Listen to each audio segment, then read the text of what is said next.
they could be the type of people who train low sessions, like starting out with low glycogen stores might be of more use.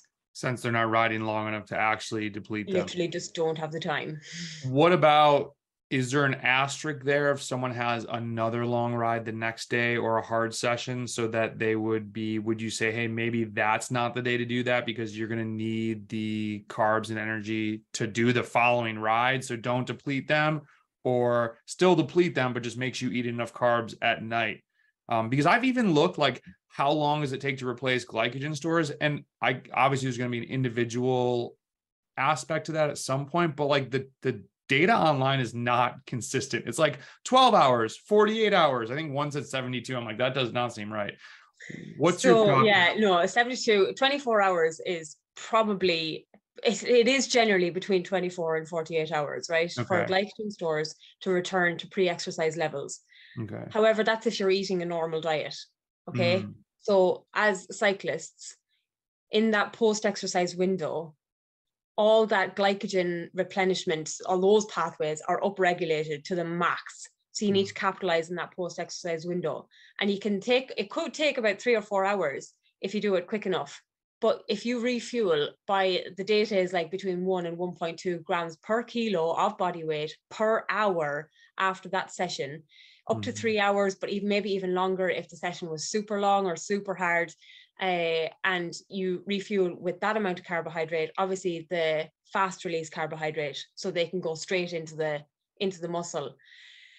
I mean, that's super easy to hit. So, That's, for me as an 80 kg rider, that's like 80 grams of carbs after a ride.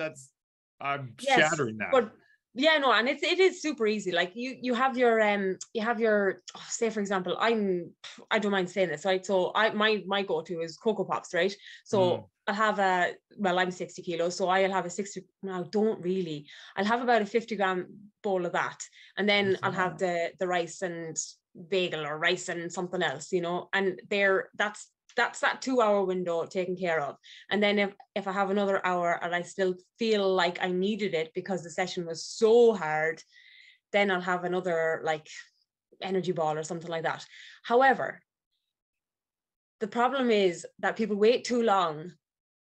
So those pathways, that glycogen replenishment pathways will be downregulated later on, say after about 5 or 6 hours, and then they start tanning the carbs, the fast release carbs, and it doesn't go straight into storage because it kind of trickles in rather than going smashing in that 3 hour window afterwards.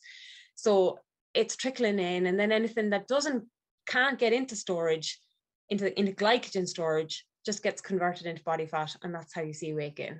So let's say an athlete is 70 kgs, they finish and so they're going to go for the 70 grams an hour. But how fast do we digest this food also? Because it's not like I put it in my mouth and it's like, oh, it's replaced. Because I have this, I had this error, and I actually was just talking to Landry, another coach, and we were chatting at Chipotle after crushing this 5-hour gravel race. It was like 5,500 kJs.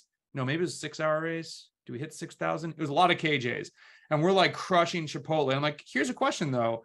I'm super hungry. I'm going to eat this whole Chipotle bowl. It's clearly more carbs than I could absorb in an hour, even if I was racing. He's like, but dude, it's digestion. Chipotle? Oh, burrito bowl.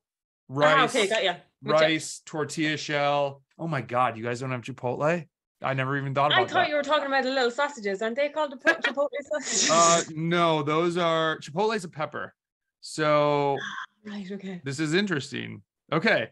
Learn something new every day. Rice, carbs, like vegetables. And he's like, yeah, but Brendan, digestion. He's like, you're not going to digest that instantly. So like, do you eat to hunger? Do you say, well, I did 3 hours, so I should eat 70 kgs times 3 hours, so 210 grams, or just eat to your full, or like, the digestion capacity thing is definitely, it's tricky, right? So fiber, obviously, if you have a bunch of carbohydrates that are full in fiber, then that is going to change your how quickly those carbohydrates are going to be delivered into the muscle. Okay, basically it's the amount, because if you've got like a bowl of beans, the fiber in that is going to be most of the carbohydrate, not most, but it's going to form quite a lot of that carbohydrate. If you've got plain rice, that's just pure carbohydrate. So that's going to go straight into the muscle. And because it's to do with the glycemic index, right? Rice in particular is a very high glycemic index carbohydrate, which means it's digested and delivered out into circulation, increases your blood sugar. So that's it identified in the blood, in circulation immediately after, or sorry, not immediately after, but on a scale of how quickly it can get into circulation. Things with higher fiber have a lower glycemic index, and they will take a little bit longer.